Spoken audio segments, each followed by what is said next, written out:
Hey Dave, how you doing today? Not bad at all, Nick. Not bad at all.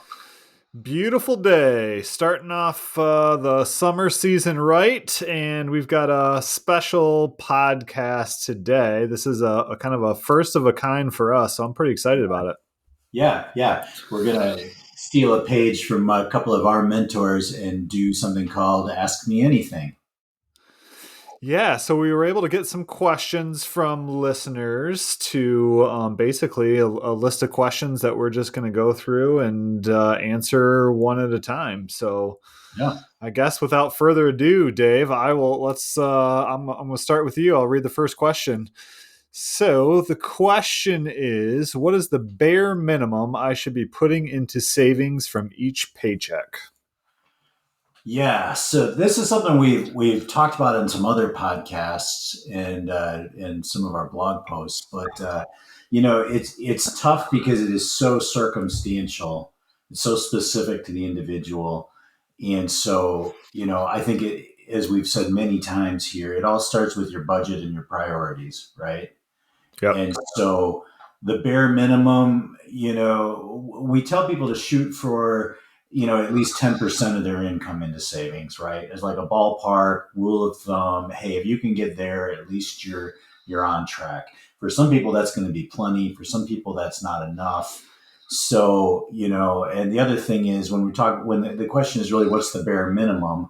And I would say it's anything you can afford to save with the idea that you want to get to that 10% point at some point, just to get started with. If you can save $10 a week, do it. You know, um, but the first thing is to figure out your budget, figure out your priorities, and get yourself to cash flow positive, where you'll actually have that surplus to save. Right?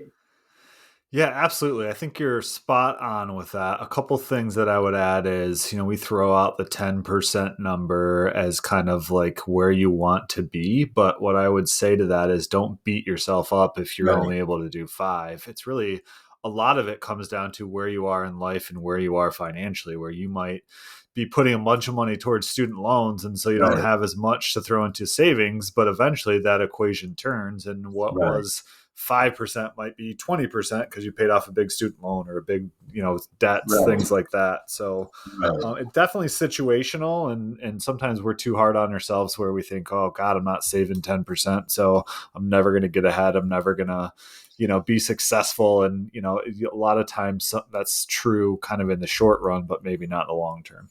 Right. It's one of those don't let the perfect be the enemy of the good kind of situations. Do the best you can and improve it over time. Absolutely. So, Absolutely. Now, I guess the flip side of that would be if you are in a good position financially, but you're spending a bunch of money on stuff that you don't necessarily yeah, need just because it's fun to. If you're thinking about buying a new Tesla or something like that, and maybe you want to make sure your savings at 10% before you go take on new debt that kind yeah, of pushes you out of that range, so to speak. yes, yes.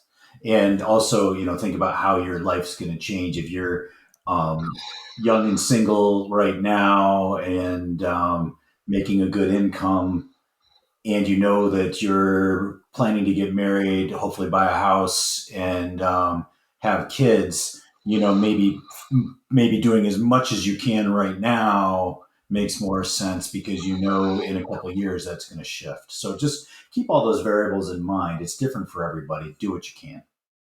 Yeah, absolutely. So, question number two: what is the best way to improve your credit score?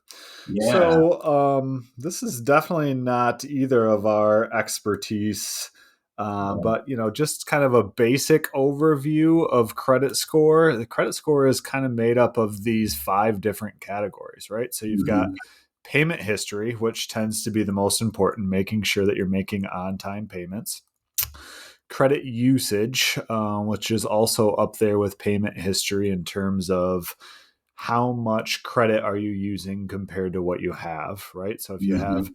$10,000 of credit, are you using all 10,000 or are you using 1,000?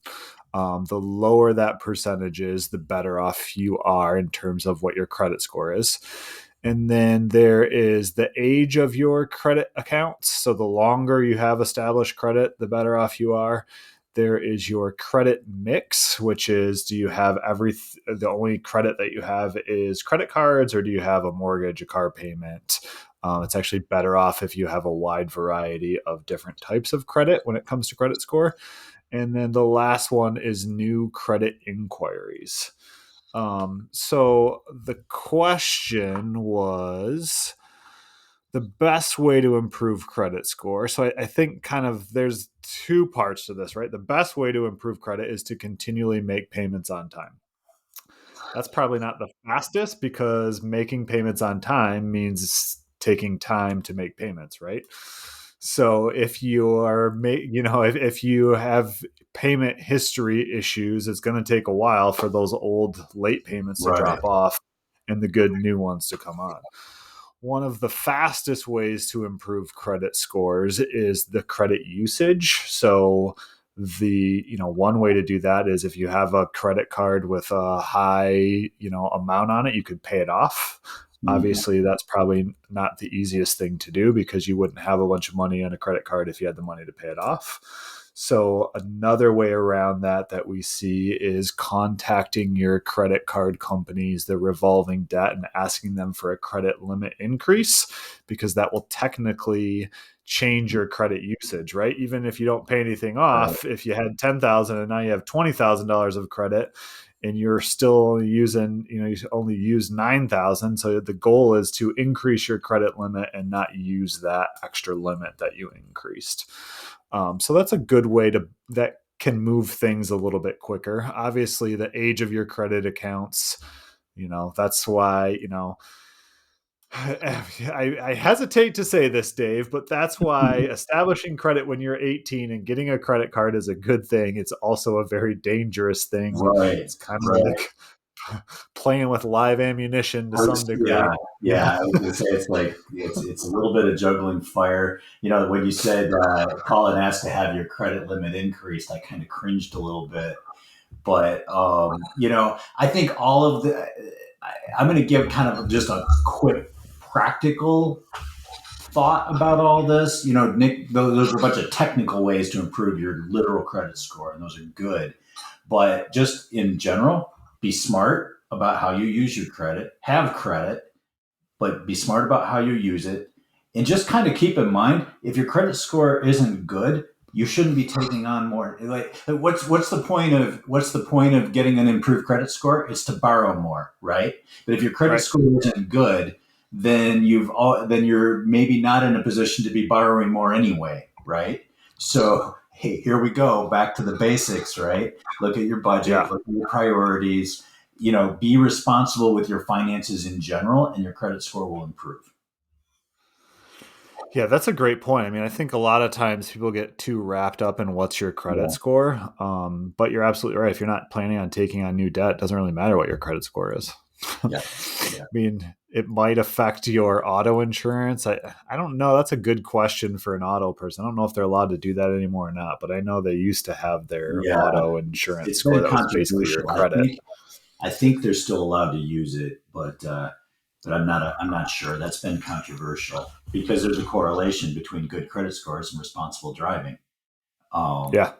and we can that'd be an interesting topic to discuss more in detail, but probably not for today. Beyond the scope of the Yeah. question, right? All right. So there's your ways to improve your credit score.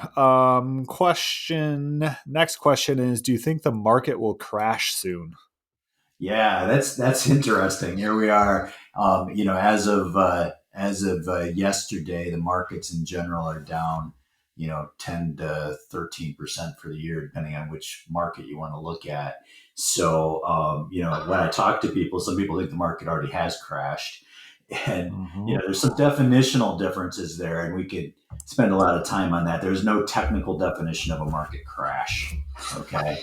A market correction is anytime the market drops more than 10% from its recent highs. We are definitely in that right now. Those happen on average about once a year, in round terms.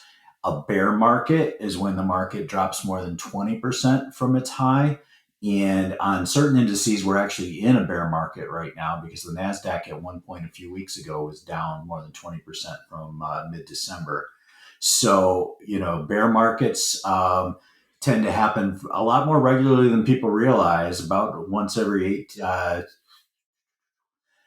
oh boy, get my statistics mixed up. I think it's about every 18 months or so. No, that's too often. We'll have to go back and look at that. They last about 18 months in general, but they happen pretty regularly. And we did a podcast a couple of weeks ago on inter-year volatility, and people forget that in most years the average pullback from the market high during an average year is about 13.5%. Yeah. So, and that's looking back to 1982.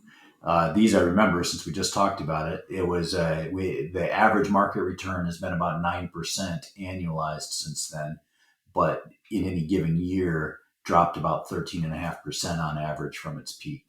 So, will we have a crash eventually? As my grandpa used to say, even a stopped clock is right twice a day, right? So when you listen to the news and they talk about impending gloom and doom, eventually they will be right. But we also know that much more often the market rises and the economy grows. So, keep those things in mind. And the other thing, if there's going to be a market crash, it's going to nobody's going to know it ahead of time. So, unless they're guessing.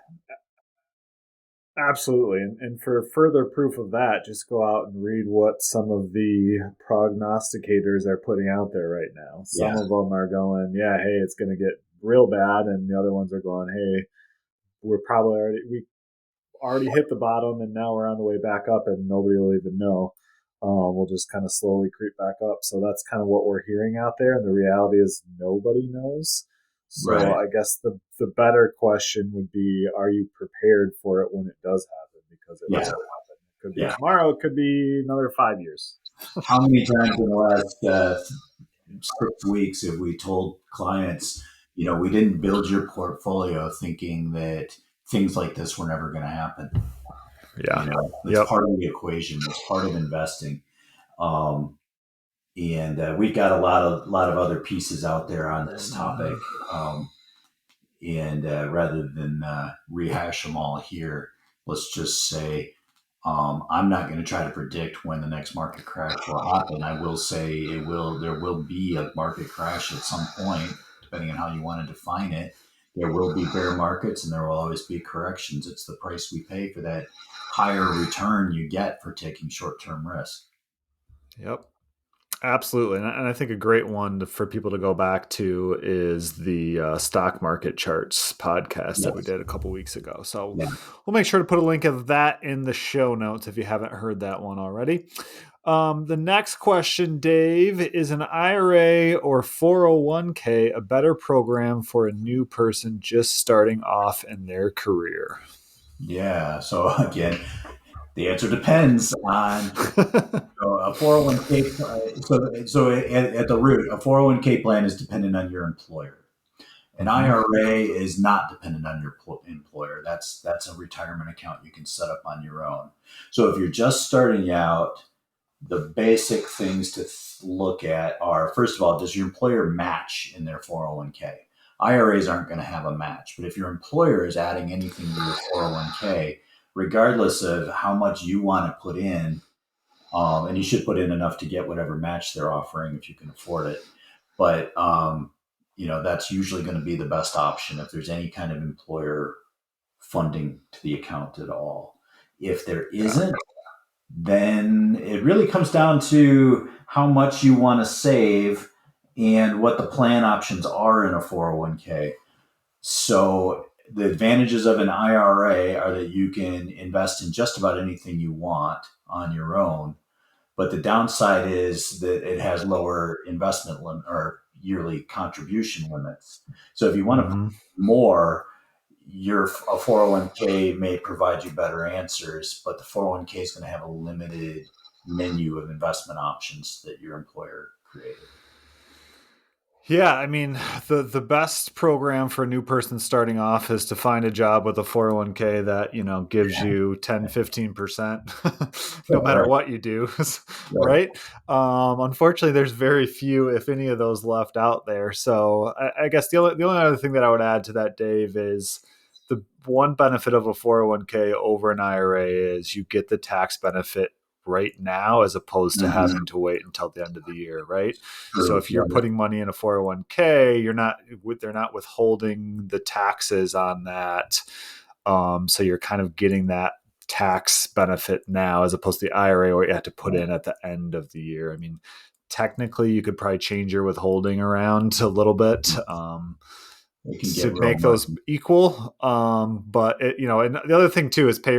It's easier to save out of payroll than it is once money hits your account, Right. right? If it's gone before you have a chance to Yeah. mess around with it, sometimes that's a lot easier for people. Yeah. So That's those a are good some point. minor things.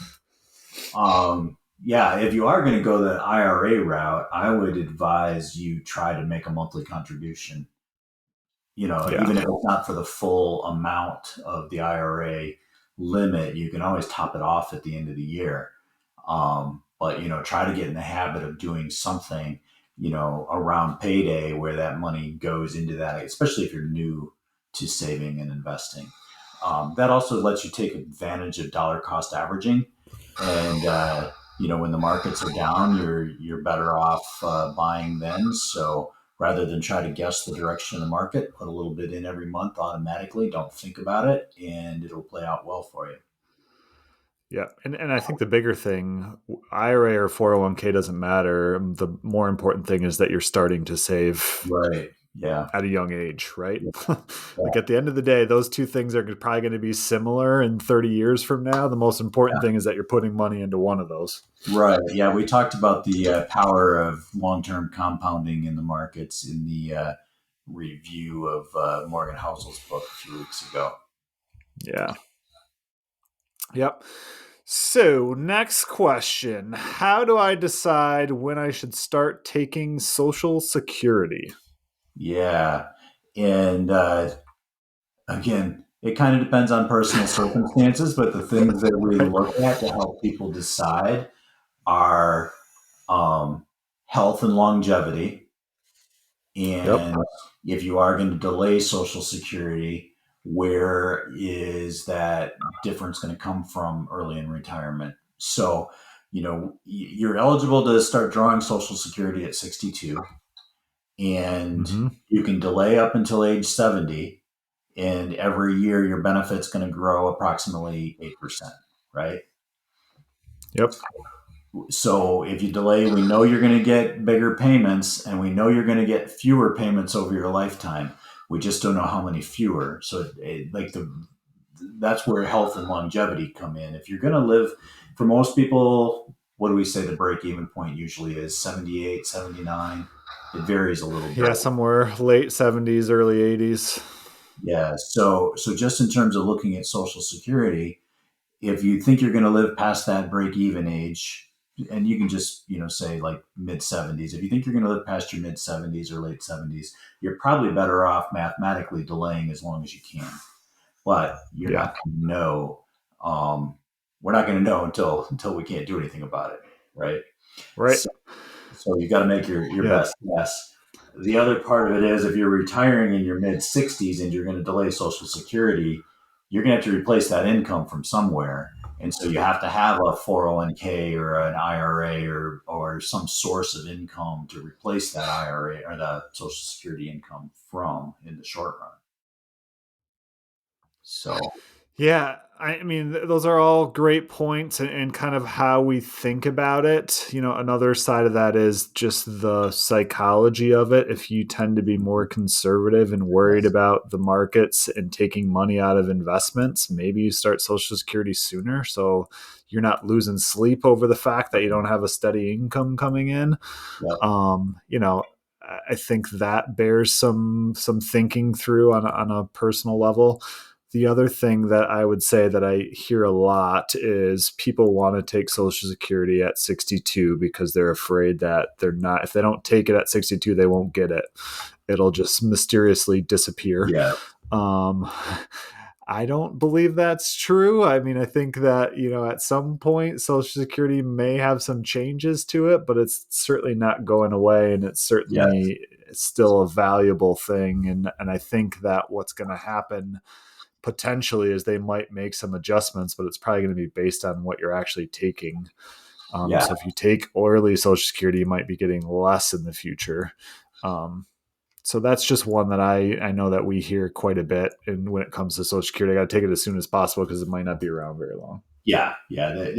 In a nutshell, there are some relatively simple fixes that could be made to Social Security when the politicians get around to doing it. They're not going to get around to doing it until it's a crisis. That's the way democracy works, or at least Yeah. our democracy.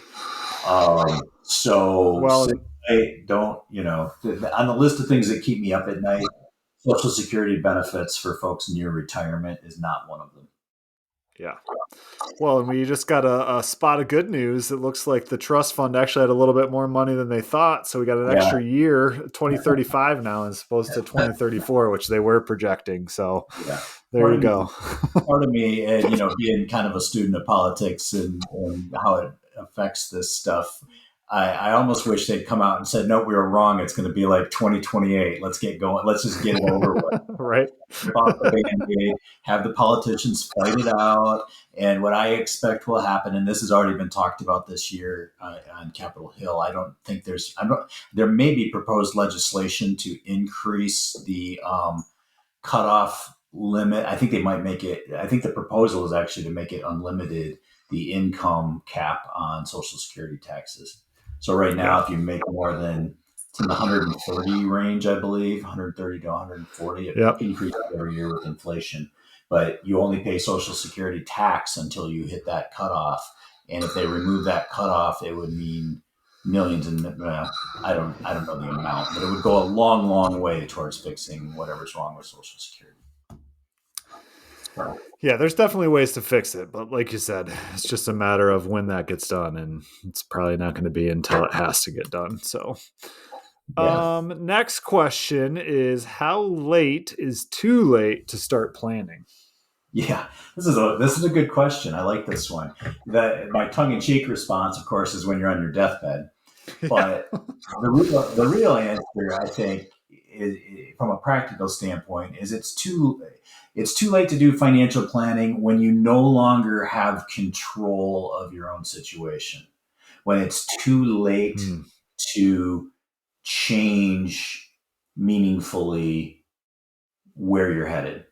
And where I'm going with that, like if you're approaching retirement age and suddenly can't control, like, hey, I'd like to work longer. No, I want to be retired. When you've lost control of that key variable, you can't, it's not like all of a sudden you can say, oh gosh, I'm going to have to retire. I'm 58. I'm going to have to retire at 62 and I haven't saved anything.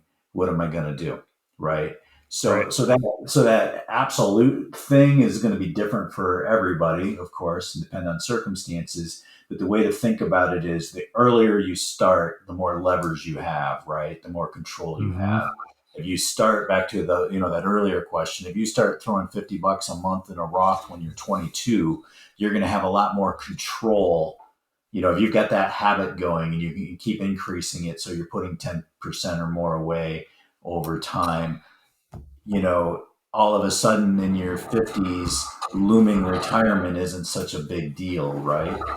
Right. So it's a long way of saying it's never really too late as long as you still have variables you can control. But the earlier you start, the more leverage you're going to have over those variables, the more things you can do. Like another example too, that's not necessarily saving, but if you're 50 and you're worried that you're going to get aged out of your current role at 62, you can do things now to make sure that if you wanted to keep working until you're 70, you've got the skills or a certification, or maybe you take some classes or do some, you can do those things earlier, right? And those are all part of financial planning too, even though they're not investment relatedness or dollar investments into a IRA, but investments in yourself. You can do those things when you're younger and you have more time. So Yeah, definitely. It's easier the younger you are, but also, the older you get, the later in your career. I mean, I guess I look at it this way. At some point, you've done some planning, you've made some mhm. decisions. Yeah. So, Well, right, whether or not that decision was to do nothing, I mean, yeah. you've done And something. Chances are you have something. So it's never too late to kind yeah. of come in and look at what those options are going forward and think about the things that you've done in the past. So, Yeah. we have clients that range from really young to really old, and we're still doing planning for all of them. So, Right. Right. Right. all right. Next question. What income amount should you make before you start your plan? It's Yeah. kind So of, again, it depends on what you mean by financial planning. And kind of we just basically answered this in an oblique way. I don't think it's ever too early if what you're talking about. If you're talking about like a true investment plan, that may come a little bit later. But if you're talking about what we mhm. think of as financial planning, you can start that when you're in grade school, really. If it's about like making sure that you're learning how finance works and not spending more than your income and covering those basics. It's never too early. What they're probably getting at is when, with this question, is when should I engage with a financial planner? And that's maybe a little bit Mhm. different question. Um, it's usually when we're first talking to people, it's usually around that first job and coming out of college and figuring out, student debt and, what to do with those first benef- uh, benefits and things like that. Yeah, I think my personal answer to this would be at any income amount. There's always planning. What I would be careful about is, if you are at a lower income, you don't want to be paying more for the financial planning than would be going into what you're saving and investing and things like that, especially at a young age. So I would be careful around the idea of what you're paying for said planning. Hmm. But I think that, whether you go and find a hourly planner that you pay a set hourly rate to kind of help you get started, I think that's Hmm. all really good and beneficial. You just don't want to pay more than you can afford for financial planning, so to speak. Yeah, that's a good point. That's a good point. So, next question is, can you set up a retirement fund for a child? If so, how? Yes, and yes, you can.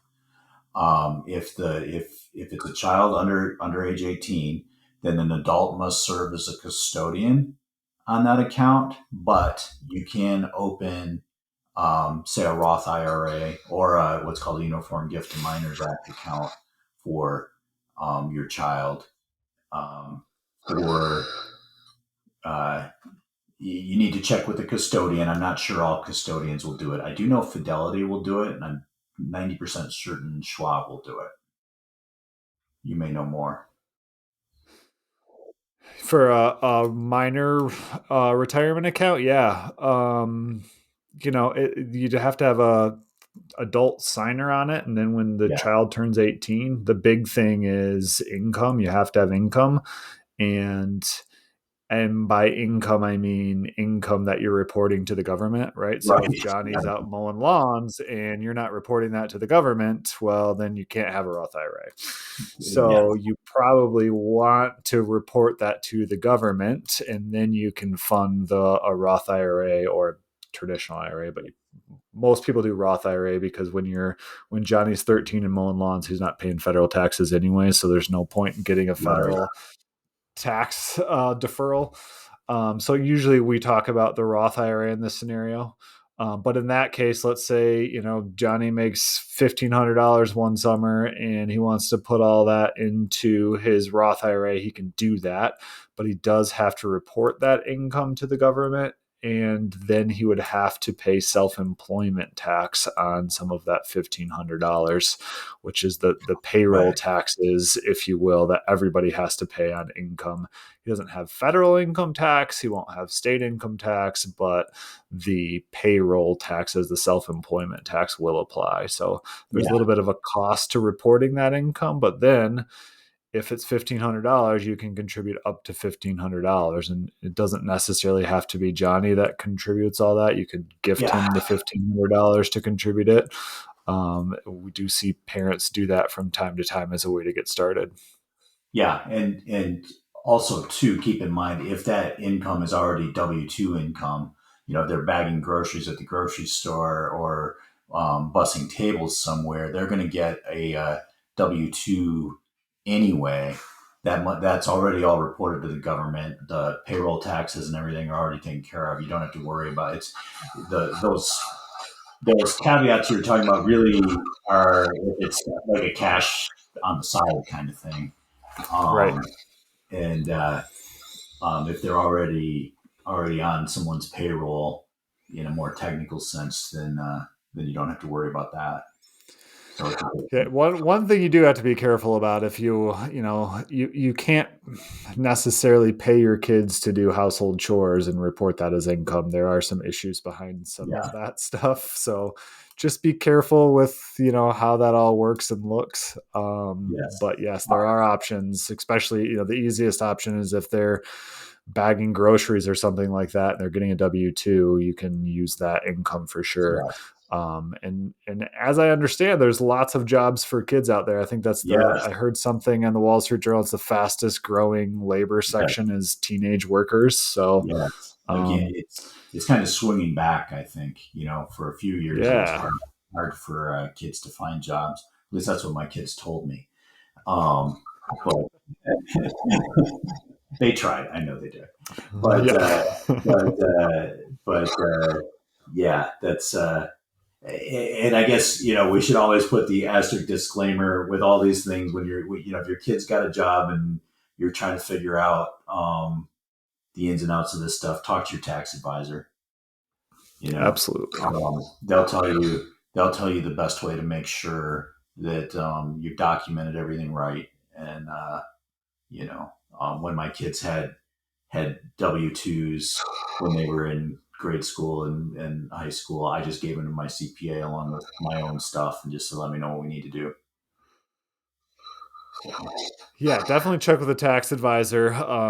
You don't want to mess that up, so to speak, but definitely, a good option if you want to teach a kid how to save for retirement and how important that might be for them. yeah. So our next question, Dave, is can you pull money out of a SEP and invest in real estate? Yeah, this is an interesting question.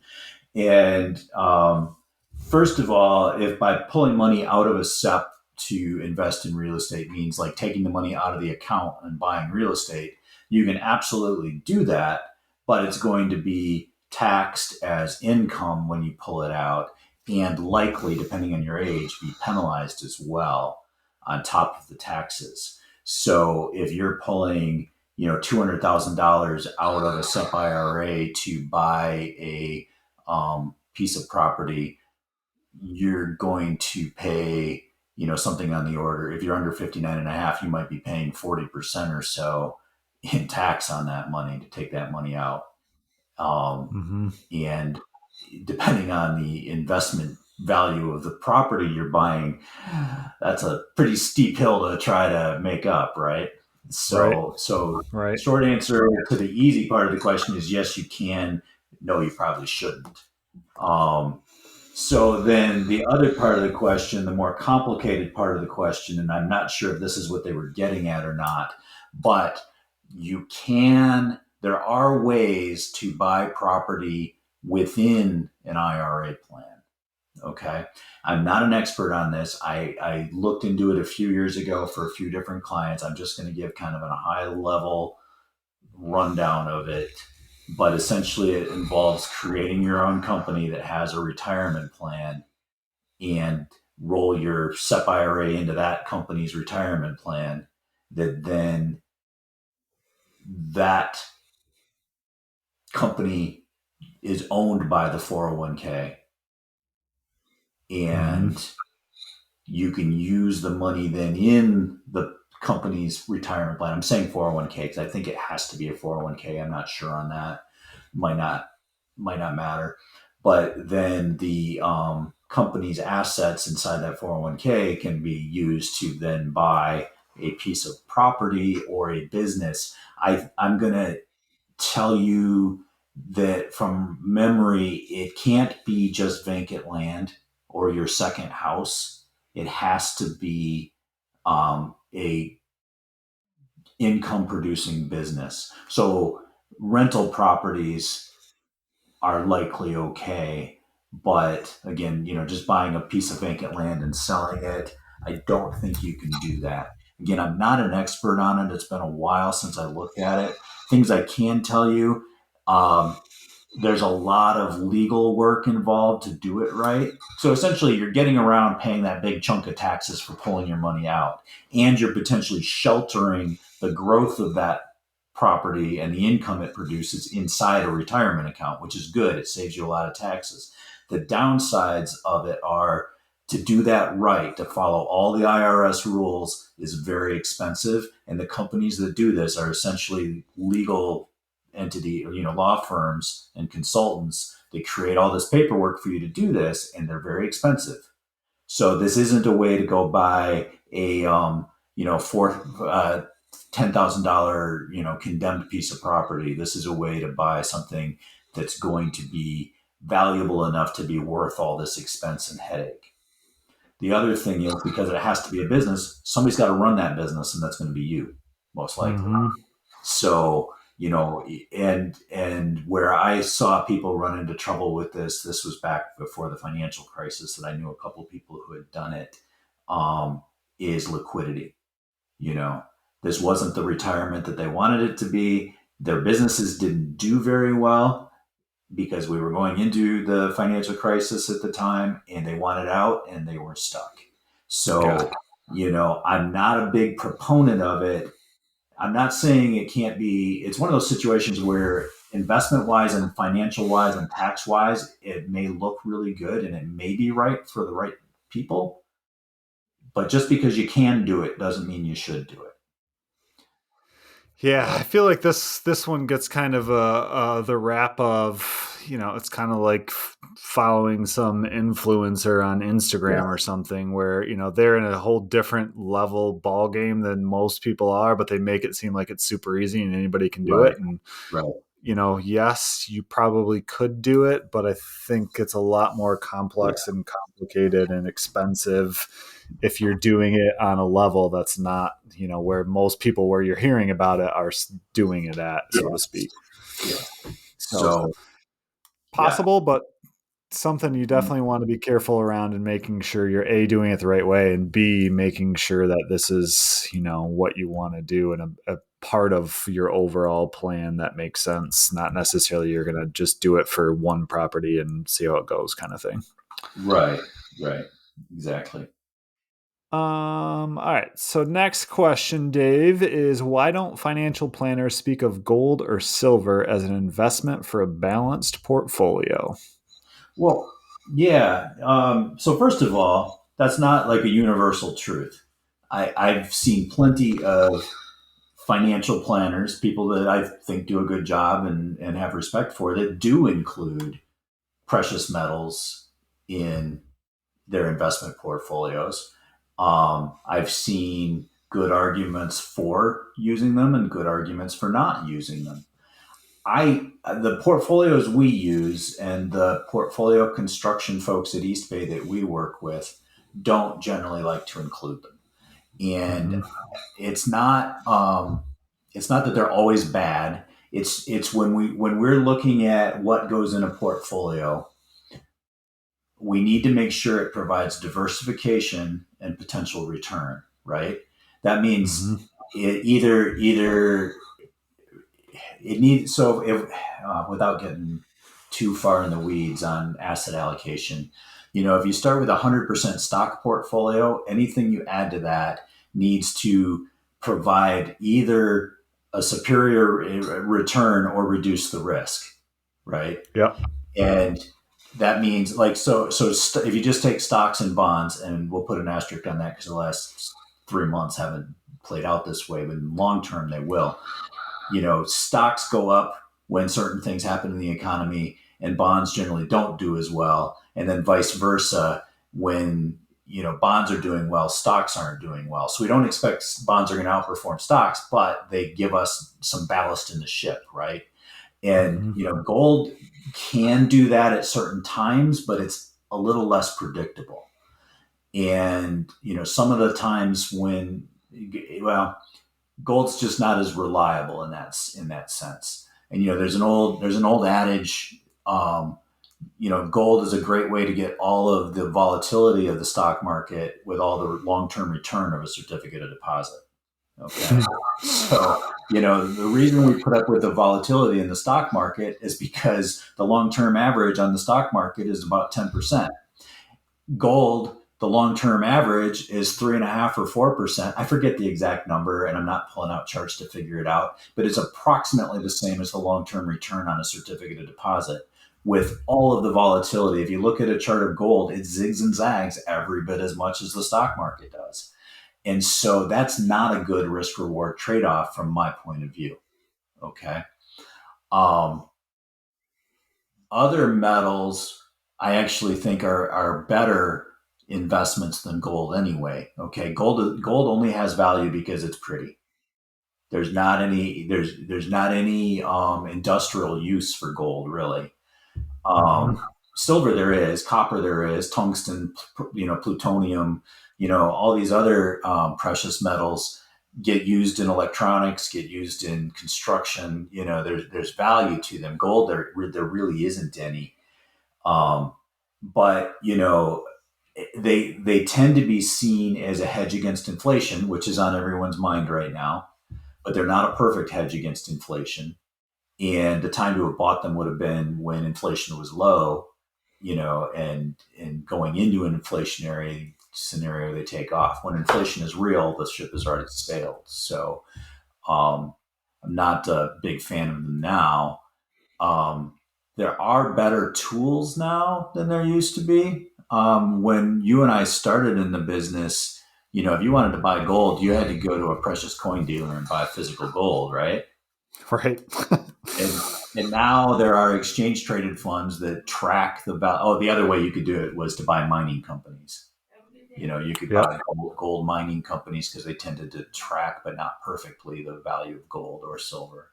Um, the uh, the tools now are better. You can buy exchange traded funds that will track the price of gold or silver or other precious metals.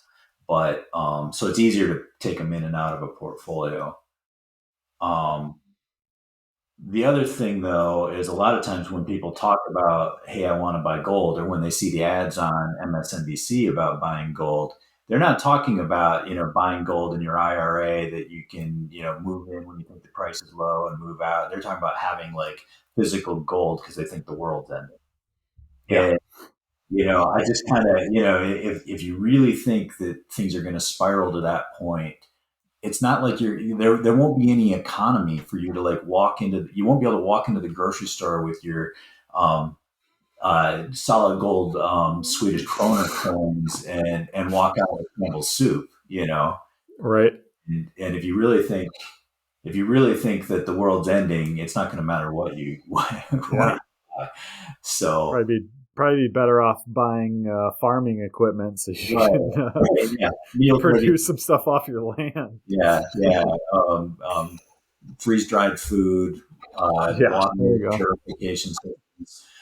The last thing I'll say on that is that you're going to see, especially in times whenever the stock market's bad, every other ad on financial television is going to be someone telling you how great gold is. And you need to remember this gets lost somehow in the conversation, but every one of them has a pile of gold that they want to sell to you.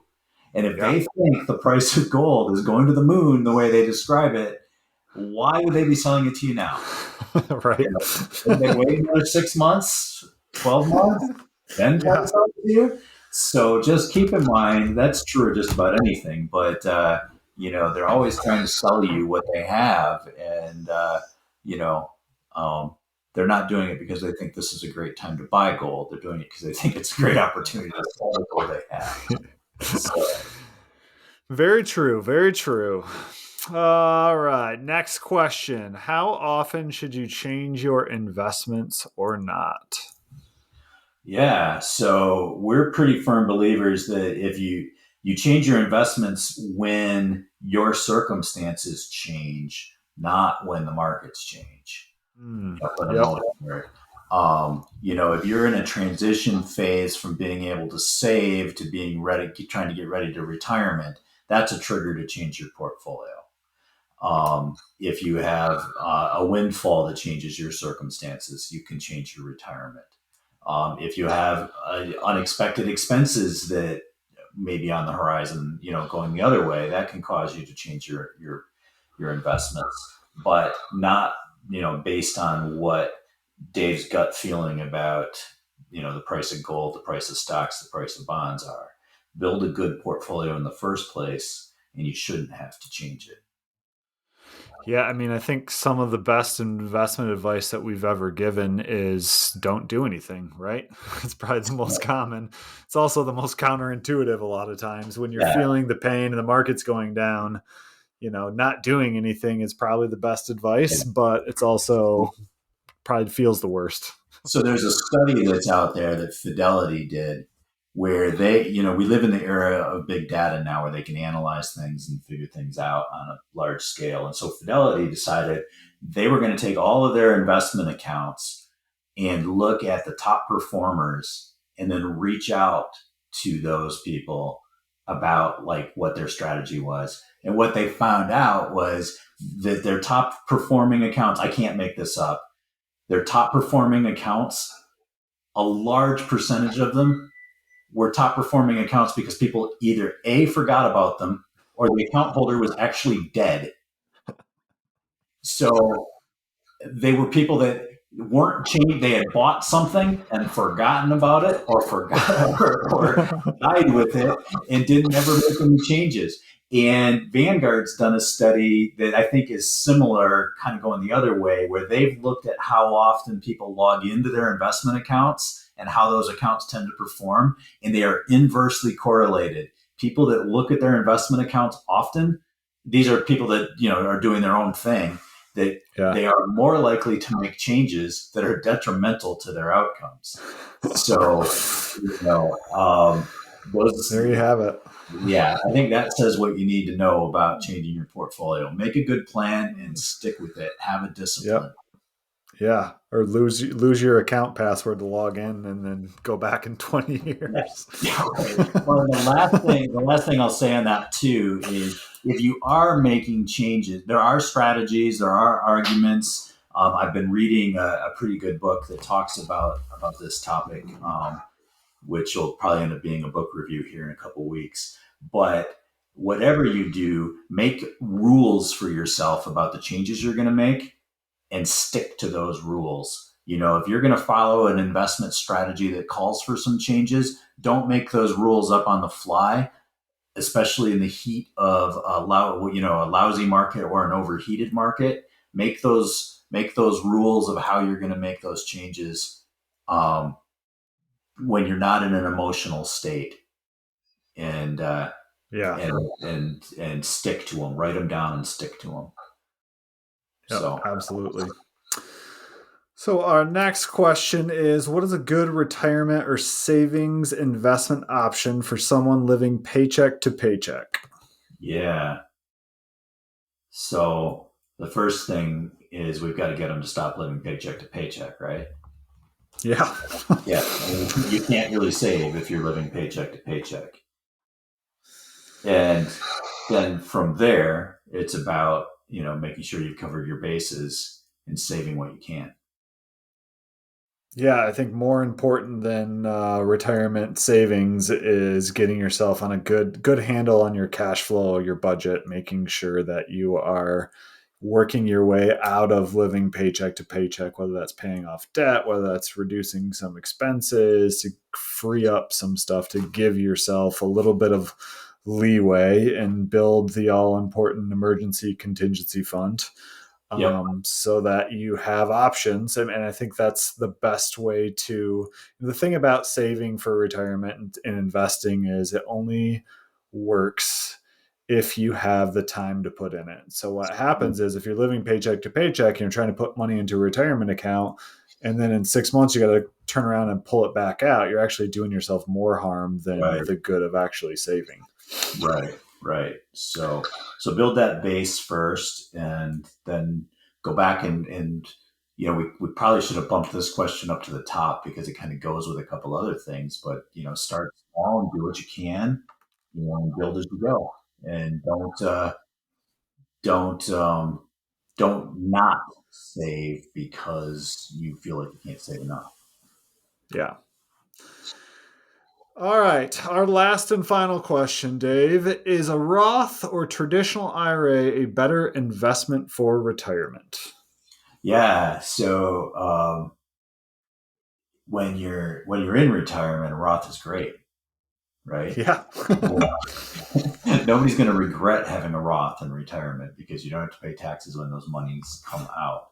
In terms of making the decision while you're saving, though, um, you need to look at your tax bracket and your current income and make an educated guess, because that's all it will be, is an educated guess about whether your taxes will be higher when you're in retirement taking those funds out or higher now.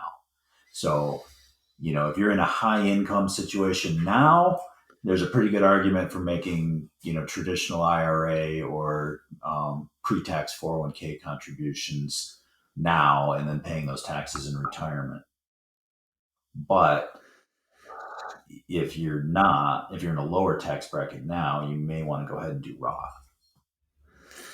Yeah, it's kind of one of those things that, like Social Security, if you can tell us exactly what taxes are going to be when you retire and what situation you're going to fall into, well, we have the exact correct answer for you.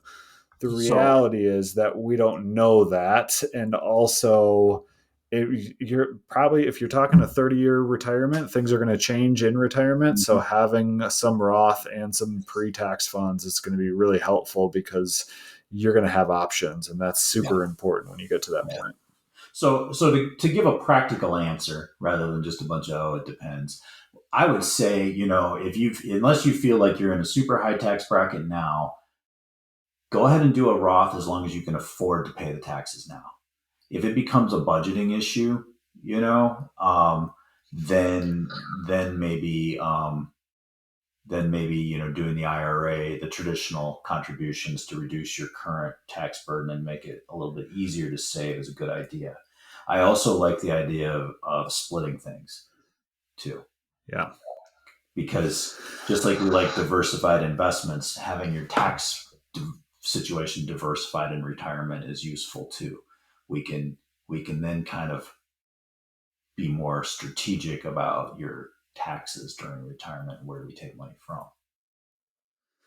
Yeah, and another thing to consider is, what if is the goal of this just for retirement? Do you have kids that are young that are going to go to college someday? There's some different reasons Mhm. to have a Roth IRA, pulling out for college, things of that nature that might make a little bit more sense in Yes. terms of how and when you use that money. So, some other things to consider when you're thinking about which one should I do. Yeah. Well, Dave, that is it for today. We survived our first Ask Me Anything. Uh, Yeah. so, Really. thank you for everybody that wrote a question. We would love to do more of these. So, if you're listening out there and you have a question for Dave or I, would love to get those. You can email those to info@srbadvisors.com. Dave, as always, it's been a pleasure. Yeah, that was fun. Thank you, Nick.